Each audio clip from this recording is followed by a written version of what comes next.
Love it. Welcome back. We have another guest speaker. Sabrina Vogler is a certified professional coach, executive coach, and grief counselor who specializes in empowering calm, courageous compassion. A globally recognized expert in her field, Sabrina was the first to train under the industry founders and translate mindful self-compassion teachings into the coaching space. Her career began in the 1990s. She supports diverse clientele from C-suite executives to soccer moms and offers empirically studied mind-body practices with a unique blend of neuroscience-based badassery. Sabrina resides in Rochester, New York with her teenage sons who still call her mama. Please join me in welcoming her to the stage.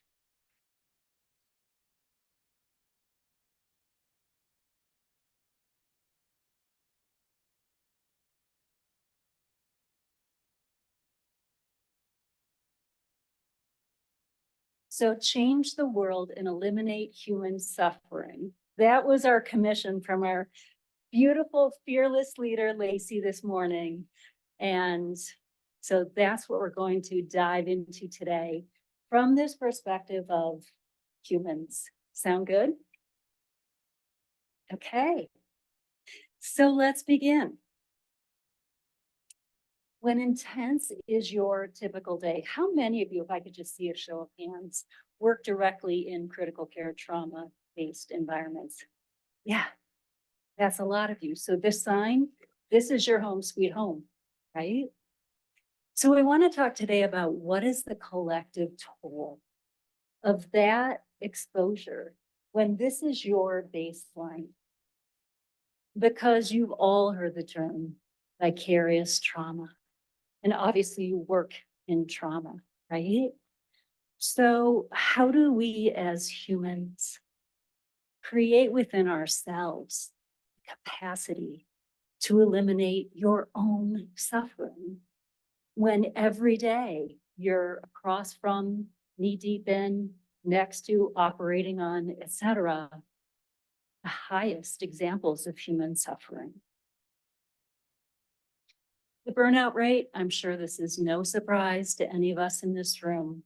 2023 wellness for the trauma surgeon reports, we're at 61% now. This was specifically targeting surgeons in the trauma realm and reporting symptoms of emotional exhaustion, depersonalization, loss of interest, feeling like you go to bed overstimulated and you wake up exhausted. Anyone relate to that? Yeah. So take a moment with me now. Let's go ahead and pause and drop in and take a deep breath. And then release your out breath in such a way that it is long, stretched out. Feeling the floor underneath your feet. And just in this moment, imagine that you are able in any given situation to tap into your deepest faculties, mental, emotional, physical, and spiritual, to be based in a place of calm and poise. And just for a moment, let yourself go there. And then just bringing yourself back out again. So that is my intention for you today. I'll share with you empirically vetted ways in which you can tap into an unlimited supply in the midst of the scarcity. And then we'll practice an on-the-spot tool, because if you can't have a tool that's on the spot, what good is it, right? So there's a saying from Confucius, and he says that we all have two lives. And your first life begins when you realize, your second life begins when you realize that you only have one. I'm going to say that again. We all have two lives. And your second life begins when you realize that you only have one. And can we just say that this is one of the many incredible gifts that we get when your day-to-day work is to witness living and dying all in the course of the day. It was my own experience working with the dying for a number of years as a medical social worker that caused me to re-examine what was happening in my life. Because every day I was talking with women, many of them who were younger than me, and then watching their funerals. And I started to ask myself, what if I began with the end in sight? And what if I really believed that this life could hold for me the deepest expression of what I was born to do or called to do?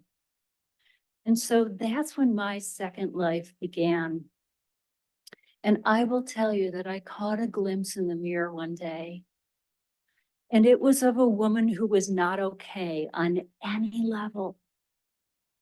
I was in the midst of trying to get my twin toddlers down for their naps. And if anyone's ever been around more than one child at a time, you know, there's this whole thing that can happen where the one falls asleep and then the other wakes the other up. Well, this was happening. And as I crossed between their two rooms and as I caught this expression of my face, I didn't recognize that woman anymore. That woman who understood what it was to have a second life begin. And so I sought out a powerful woman as my teacher, and her name is Dr. Kristen Neff. And she, like many of you in this room today, is a researcher. And Dr. Kristen Neff took it upon herself to empirically study what if the most reliable way that we could shift our stress is by building a powerful alliance within us called self-compassion. So I sought her out, I trained under her, and then when I began to translate her teachings into the one-on-one coaching space, I saw all of these ways in which the shared drive of common humanity was playing out, not just in my life, but in the life of all. And I understood my life now from a higher perspective. And so as you process the intense pace of your work, we want to talk about how all of that exposure and stress changes your perspective. So, nothing like a little drawing to bring us back to the simplicity of the truth of life, right? So here we have in this drawing two different ways of looking at the same scene. I mean, I think we can all agree here. We've got flowers, right? And then we have sun. I come from Rochester, New York. We don't see the sun very often this time of year, so I'm always excited when this slide pops up. So we have flowers and sun, and what's happening in the mind of the child? Flowers and sun, right? And what's happening in the mind of the human who's walking with the child? Well, we've got a lot of things. We've got incoming mail, we've got chaos, we have music playing. Sometimes there's a pair of mismatched socks in there. So how many of you can relate to either of these ways of looking at the flowers in the sun? Yeah, all of us, exactly. So just briefly, what we want to say here is that the default perspective that we humans go to when we feel stretched and overwhelmed is that of the mindful perspective. And this is a state of limbic dominance, where the capacity of your brain to ward off the next threat is in a state of high alert. And when you are in that perspective, you get lost in time. You're either revisiting the past or anticipating the future. And I was so happy when I came across this typo here because I just found proof that I'm human. And as a recovering perfectionist, I'm always happy when I find mistakes. So the story that you're telling yourself in any given moment in that mindful space is actually very predictable. The story is one in which if you're struggling, you may very well minimize that struggle, or you may exaggerate it. It may feel like it's all one way. And regardless of accuracy, that story that your mind is telling you is actually rewarding you with a little bit of dopamine, which is why so many people say, I can't stop overthinking, get me out of my head, etc. It's because before you know it, your brain has begun to be addicted to a story of the scarcity of your life. Not only that, but the story is very judgmental. And there's a reason for that. It's much safer when you're warding off the nearest threat to judge yourself unsafe than to judge yourself safe. Let's face it, if you're open-minded and optimistic, you're probably not going to be the one who runs when the saber-tooth tiger comes around, right? This is a state of mind where your self-referential network in your brain decides who you are. So who is your identity? In any given moment, you may say, I'm struggling with this. Well, that's just because I'm like this as a person. Now let's talk about this other perspective, the one that children naturally step into. In this other perspective, we engage our prefrontal cortex in a specific way that allows us to access a higher order of appraisal. What does that mean? What that means is it's almost like you're the one living your life on the stage, and you are also the observer of you. You are also perhaps in the balcony or the stands, watching what's happening to you, but not through the lens of judgment or minimizing or exaggerating, but rather through the lens of a trusted friend, one who clearly understands what's happening and one who's able to motivate you in a powerful way. When your mind is operating in the state that the child is in, you are deeply present to life. As an example, in the late 1970s, Dr. John Kabat-Zinn, who's a molecular biologist, first brought mindfulness teachings into the context of chronic pain. And he recruited some of his colleagues at the University of Massachusetts and asked for them to send their patients with intractable pain. He worked with them for 8 weeks. And at the end of the 8 weeks, they interviewed these patients who couldn't find relief. Many of them were burn victims.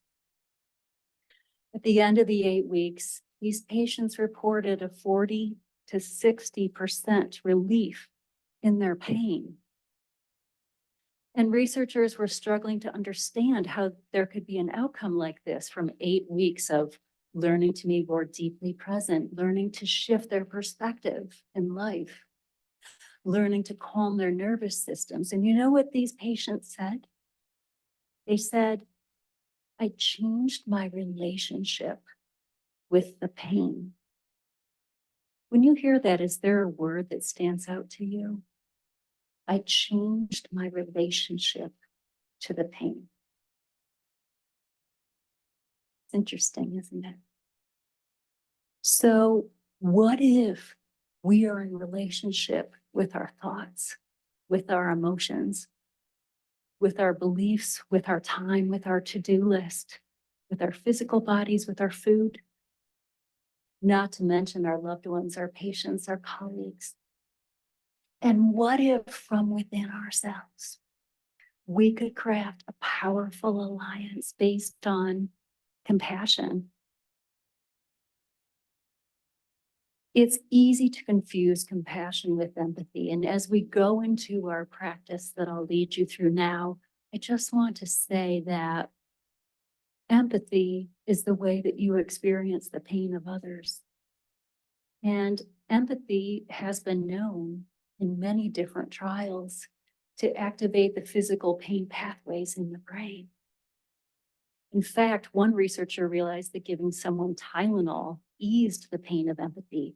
And compassion is a perspective in which you are motivated to assist. And so we're going to tap into that motivation now, because what we've discovered is that compassion engages that prefrontal cortex area in which, through this higher order of being able to appraise the difficulty that this other is experiencing that you're now feeling, you tap into an unlimited space, which is correlated with no emotional affliction. Cue up eliminate human suffering. Ah.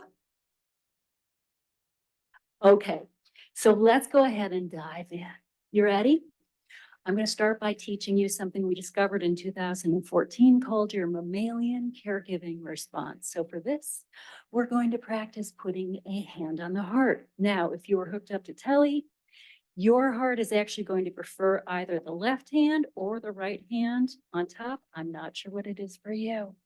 So what we discovered was all mammals have the need to feel safe and to feel comforted. And this happens through physical warmth, which we now experience. This happens through physical touch, which you are providing, as well as a kind tone. Next, as I take you through this moment, we will deepen our in-breath. We will lengthen our out-breath. This invites your parasympathetic nervous system response, which calms you. Then we'll take a little inner pulse. We'll ask, how am I doing in this moment? And lastly, I'll give you just a hint of practicing what it's like to be the listener in the balcony as you hear yourself talk. And as you're listening, you might ask yourself, what do I really need in this moment? So let's go ahead and begin. Very simple. Taking in a deep breath now as you breathe in. And then stretching out the exhale on the way out. And at the same time, experiencing your body just sinking down into the physical structure of the chair underneath you, feeling the ground underneath the soles of your feet, drawing in this deepening in-breath,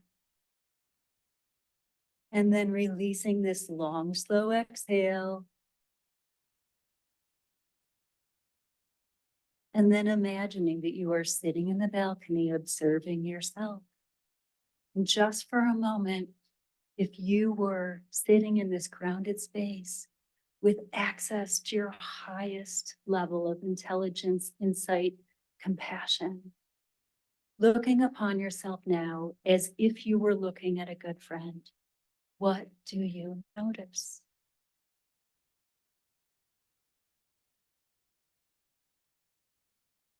Breathing, acknowledging. Perhaps you notice one part of you feels one way, another part of you feels another way. Tracking the warmth and the weight of the hand. And then lastly, taking a moment to acknowledge whatever you just noticed in the way you would talk to a friend. You might say, I see you. I understand. You might say, it makes sense you feel this way. We aren't looking to give advice here. This is simply a moment to validate your human experience.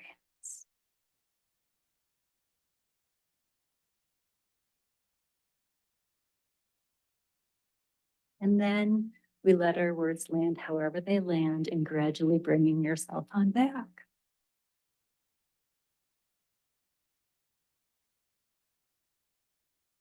Safety is not the absence of threat, but the presence of connection. These words from physician, palliative care physician, and trauma researcher, Dr. Gabor Mate. Safety is not the absence of threat, but the presence of connection. So I am incredibly grateful to spend these moments here with you today. And thank you so much. And I will say we have 2 slots left for tomorrow if anyone else wants to sign up for coaching in the back with me. Thank you to all.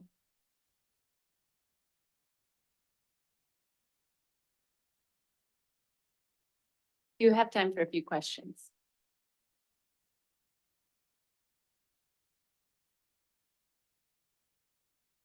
Any questions? Yes, I have a question. So I liked how you pulled out the word relationship. Yes. And I can't help but think about, then you listed after that all the different relationships that we have or could have. And I wondered in that moment, wow, how do we have the capacity to manage all of those relationships? And especially for those who are in tense, conflicted times, moments. What is the human capacity to manage those relationships that you mentioned, you called it? So I love this question. You know, what is the human capacity for navigating all those relationships at once? Because can we just acknowledge here from a perspective, again, from the shared drive of common humanity, that's a lot to juggle. So then perhaps the question might be this. When you think about a relationship, what is off the top of your head a gift that you receive because of a relationship? Any ideas?